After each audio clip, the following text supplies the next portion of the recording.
O cinema brasileiro vive um momento de grande reconhecimento internacional. Desde o ano passado, filmes como Ainda Estou Aqui, O Agente Secreto e O Último Azul ganharam prêmios nos principais festivais da Europa, como Cannes, Berlim e Veneza, e em premiações nos Estados Unidos, como o Globo de Ouro e o Oscar. Apesar de o Brasil ter produzido inúmeros ótimos filmes ao longo da sua história, o sucesso em premiações conquistados recentemente é inédito. O cinema brasileiro nunca havia recebido tantos prêmios internacionais em um espaço tão curto de tempo. Por isso, neste episódio, vamos conversar um pouco sobre esse grande momento do cinema brasileiro e entender como funcionam as premiações de cinema atuais e os seus significados. Eu sou o Thiago Geisselman e este é o segundo episódio do Geleia Geral, podcast sobre arte e cultura, produzido na Secretaria Executiva de Comunicação da Unicamp.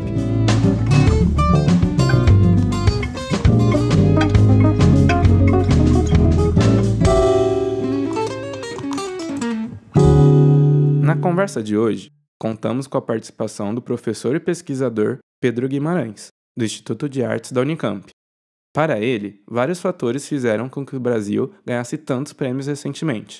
Eu acho que a primeira delas é uma política de visibilidade que o cinema brasileiro vem fazendo há muito tempo, né? Então não é de hoje. Se a gente colhe os frutos hoje, é que algo foi feito lá atrás para poder incentivar a produção dos filmes, incentivar a coprodução dos filmes, que eu acho que é um ponto fundamental para que esses filmes tenham um relevo, né, uma visibilidade em festivais internacionais. Porque o filme que está coproduzido, Brasil e outro país europeu, ele já mais ou menos tem um mercado aberto lá através dessa questão da coprodução. E isso é algo fundamental para que os filmes sejam feitos. Então, os filmes brasileiros que antes eram feitos muito apenas com dinheiro do Brasil, né, que seja lei de incentivo, patrocínio direto, esses filmes não conseguiam ultrapassar essa barreira da visibilidade, de poderem ser vistos e conhecidos através dessa coprodução internacional. E também de uma política que foi feita durante décadas e que visava justamente isso, visava que produtores brasileiros podiam se relacionar com produtores estrangeiros, diretores também, claro, com equipes de lá, com diretores de fotografia, com atores, com técnicos, e criar essa espécie de uma construção que seja horizontal e que aproveite, entre aspas, dessa janela que está sendo aberta, na Europa principalmente, para o filme brasileiro. Com o filme Ainda Estou Aqui, dirigido por Walter Salles, o cinema brasileiro fez história ao ganhar o seu primeiro Oscar na categoria de filme estrangeiro. Já Fernanda Torres, protagonista do longa, recebeu o Globo de Ouro de melhor atriz em filme dramático. Além disso, o filme recebeu outro prêmio importante, o de melhor roteiro no Festival de Veneza. Ainda Estou Aqui atingiu outros marcos como o de ser o primeiro filme brasileiro indicado ao Oscar de melhor filme, além de conquistar mais de 50 prêmios em festivais no Brasil e no mundo.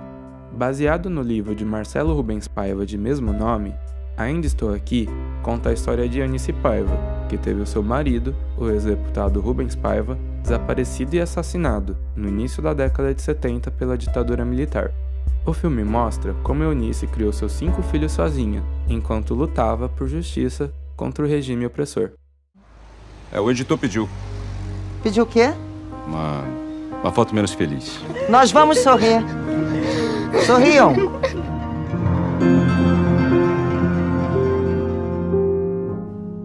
O Walter Salles, com Ainda Estou Aqui, é um cinema mais acadêmico, mais clássico, de envolvimento afetivo, ou seja, é um cineasta que conhece muito a história do cinema e que sabe jogar com as narrativas, né? Além de tudo, é alguém que tem muitos recursos financeiros próprios para poder não só produzir, mas também participar das campanhas de lançamento. Então, é um cineasta que sabe fazer, que sabe onde ir, com quem falar, né? É um filho de diplomata. Então, o Walter, ele é esse cineasta que tem esse aprendizado de berço, digamos assim. E é um cineasta competente, que sabe contar uma história, que tem um lado, vou chamar de político, mas assim, de você tentar trazer fatos da história do Brasil contemporâneo para a discussão de hoje, né, de um Brasil recente. Então é um cineasta que está nesses dois lugares, assim, de ter domínio da linguagem e de ter acesso aos meios de produção e de veiculação desses filmes. O Agente Secreto é o segundo filme dirigido por Kleber Mendonça Filho, premiado pelo júri do Festival de Cannes. O primeiro foi Bacurau, que recebeu o mesmo prêmio em 2019. Com esse saldo, o diretor tem se tornado um dos mais premiados do cinema brasileiro. Aqueles programas americanos de proteção à testemunha.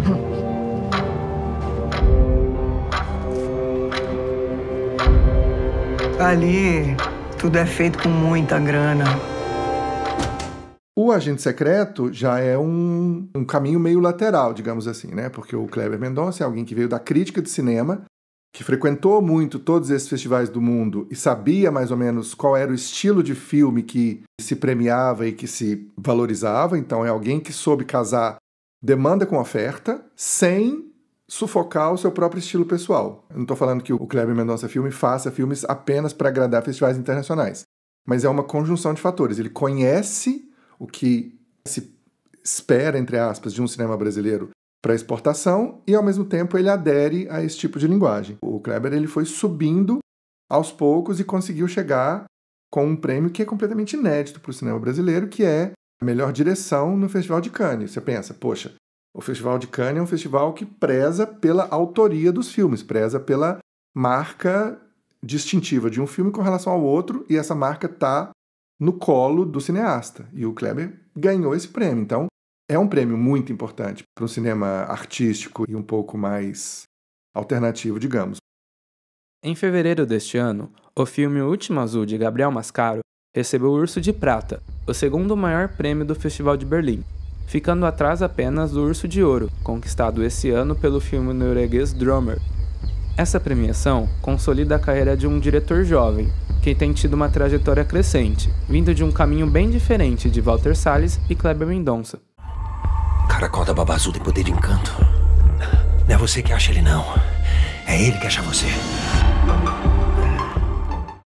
Já O Último Azul, do Gabriel Mascaro, é um filme que totalmente correu em paralelo, né, nos últimos tempos, embora seja um cineasta que já tivesse frequentado festivais internacionais, mas é um cineasta que nem veio da crítica totalmente e nem veio de um campo de produção e de intelectualidade como o Walter Salles. Então, são três perfis completamente distintos de cineastas, embora o Kleber e o Gabriel sejam pernambucanos, né, e o Walter Salles sudestino, mas não tem nada muito, nem no estilo e nem na trajetória de vida, que ligue esses três cineastas.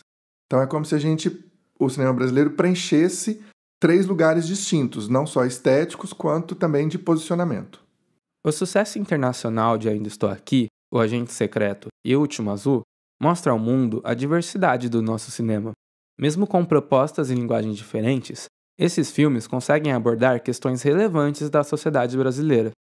Eu acho que eu ainda estou aqui com um retorno na história do Brasil, que a gente achava que era uma página virada e a gente viu que não é, né? A gente está sofrendo ainda uma série de reveses que a geração da ditadura militar sofreu, e é algo que a gente viveu no passado recente. Muitas pessoas quiseram fazer a gente esquecer ou quiseram fazer a gente ver que não aconteceu nada tão grave assim, e aí o filme do Walter Salles vem reforçar nessa ideia de que sim, foi grave, sim, a nossa democracia esteve sob ataque, lá no passado como hoje.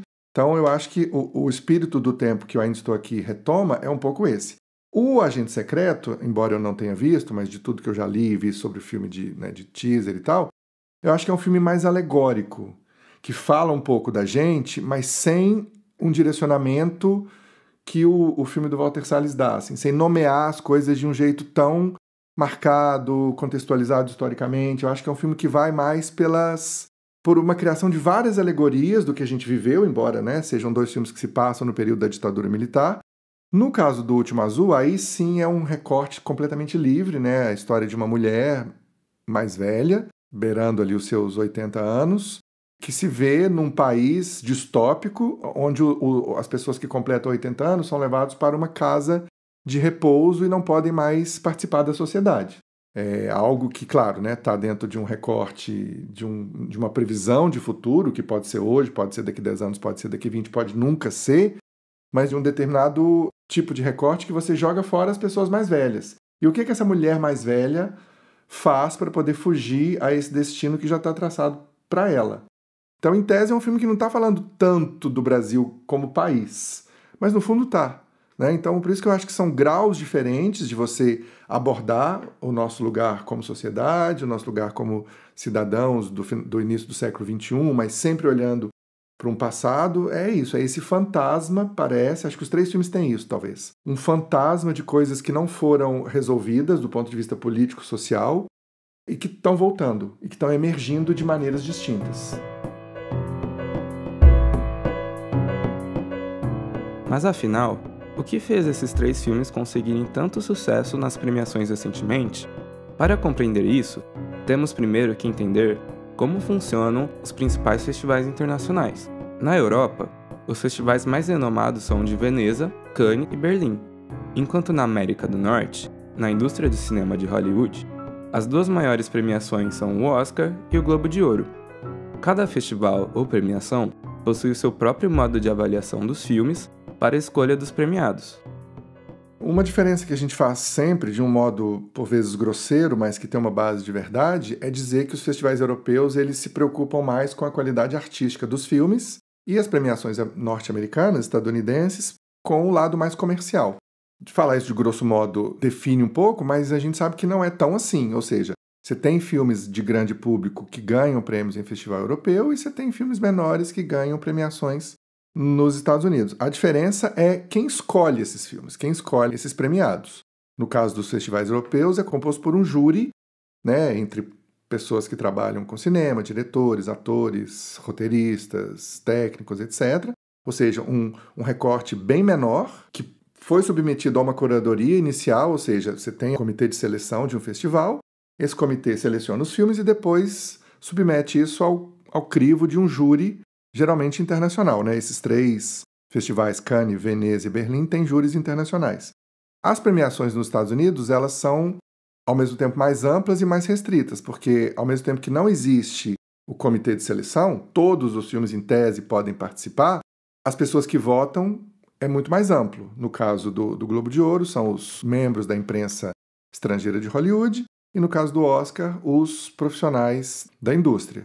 Então, são entradas diferentes e a gente sempre parte com essa ideia de que o Festival Europeu valoriza mais o lado artístico e experimental dos filmes e os prêmios estadunidenses valorizam mais comunicação. Ora, a gente sabe que não é tão isso, porque o Ainda Estou Aqui, por exemplo, ganhou um prêmio no Festival de Veneza, né, um dos prêmios principais, e ganhou o Oscar de filme estrangeiro. Mas a gente sabe que é uma confluência esporádica para o cinema brasileiro, principalmente, né? A gente foi ajudado por muitos fatores externos, que não só qualidade dos filmes, qualidade da interpretação, qualidade do roteiro, campanha de divulgação que foi massiva em cima do Ainda Estou Aqui, teve outras coisas que ajudaram a fazer esse caminho do cinema brasileiro. Nesse sentido, os critérios de indicação dos filmes também é diferente em cada festival ou premiação, sendo levadas em conta características como o gênero ou o tipo de narrativa do filme. No Oscar, por exemplo, filmes dramáticos com histórias de redenção ou de superação costumam ter um forte apelo para receber os prêmios principais. Nos festivais europeus é um comitê de seleção, né, formado por uma pessoa que é o diretor artístico dos festivais, e esses diretores artísticos eles têm uma equipe de curadores que ficam vendo filmes o ano inteiro. Chegam na época da seleção com uma lista que é pequena, pensando, né, na dimensão dos filmes que podem ser avaliados pelas premiações americanas, é uma lista pequena, uma lista de 25, 30 filmes. E aí, então, esse comitê de seleção submete esses filmes ao visionamento in loco, né, durante o festival, ou seja, quando você é júri de festival, a gente acha que é um trabalho maravilhoso, né? Você tem o tapete vermelho, você tem roupa bonita, você tem um hotel bacana, mas você vê 2 ou 3 filmes por dia. E aí você sai dos filmes, você vai discutir com os colegas, tem o presidente do júri, né, que é a pessoa que leva um pouco a discussão. Então você fala e vive cinema durante 10 dias. Na hora da divisão de prêmios, a gente sabe muito bem que tem uma divisão para tentar contemplar o maior número de filmes possível. Então tem uma divisão que é política, tá? Não é só meritória, é uma divisão também política, como toda escolha. No lado americano, é aquilo, é basicamente feito para saudar e valorizar os produtos da indústria estadunidense, ou seja, filmes em língua estrangeira produzidos nos Estados Unidos, com um olhinho aqui e ali para os ingleses, né? Porque afinal de contas tem essa relação próxima por causa da língua, com o cinema feito na Inglaterra. Alguma atenção com o cinema feito em inglês de alguma outra parte do mundo, principalmente Austrália, Irlanda, etc. E quem não fala inglês estava barrado da festa até pouco tempo atrás. Então, a mudança de perfil dos membros da academia, que aí sim são diretores, atores, atrizes, técnicos, editores de som, ou seja, toda pessoa que tem algum lugar numa equipe de filmes pode fazer parte da academia do Oscar, por exemplo. E com o passar do tempo, muitos estrangeiros foram entrando nessa academia que era muito fechadinha ali, principalmente nos estadunidenses. Então, foi variando o tipo de pessoa. E eu acho que essa variação do tipo de pessoa que está lá votando reforça as entradas de filmes que não sejam em língua inglesa em outras categorias que não aquela de filme internacional. Então eu acho que é um posicionamento político, né, do cinema estadunidense, dizer, olha, a gente precisa olhar e precisa trazer para a nossa academia pessoas que não são do nicho do universo apenas cinema mainstream norte-americano. Depois tem uma pré-votação, né, das categorias.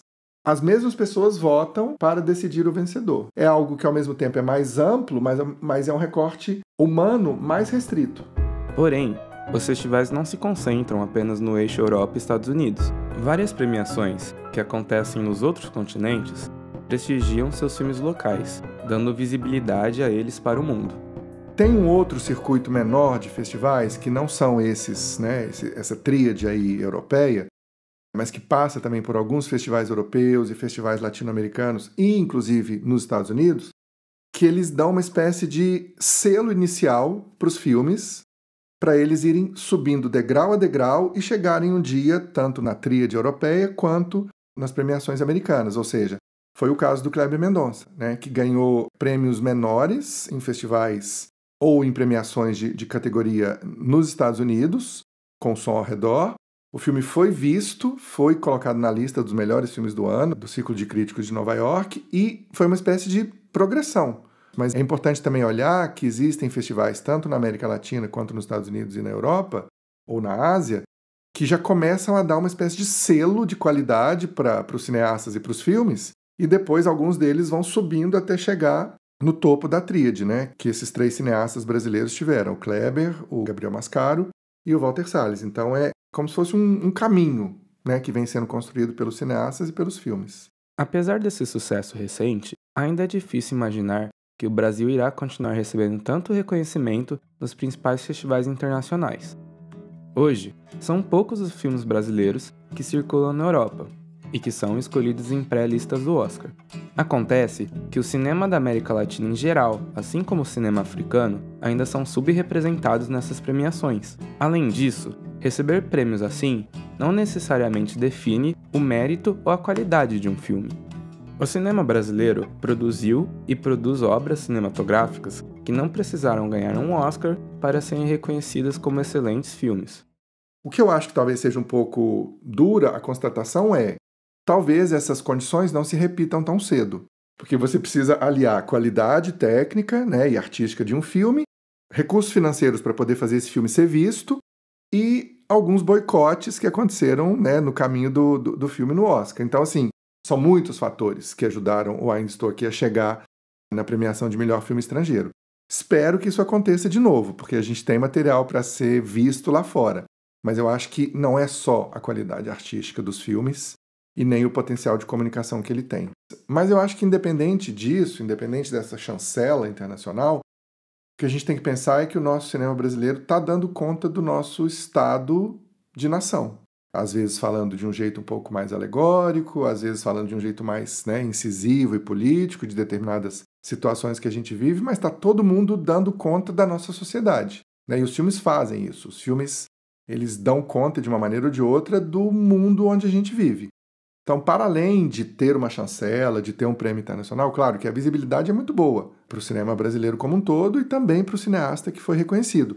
Mas eu acho que, independente disso, a gente pegou uma via que não tem volta, que é a nossa produção, ela vai continuar existindo, vai continuar dialogando com o país e falando para fora do Brasil, independente se a gente tem financiamento público ou não, independente se a gente tem boicotes, né, governamentais de um governo ou de outro, o nosso cinema brasileiro já está estabelecido e vai continuar dialogando com o público dentro e fora do Brasil. Então, se os prêmios virão, ótimo.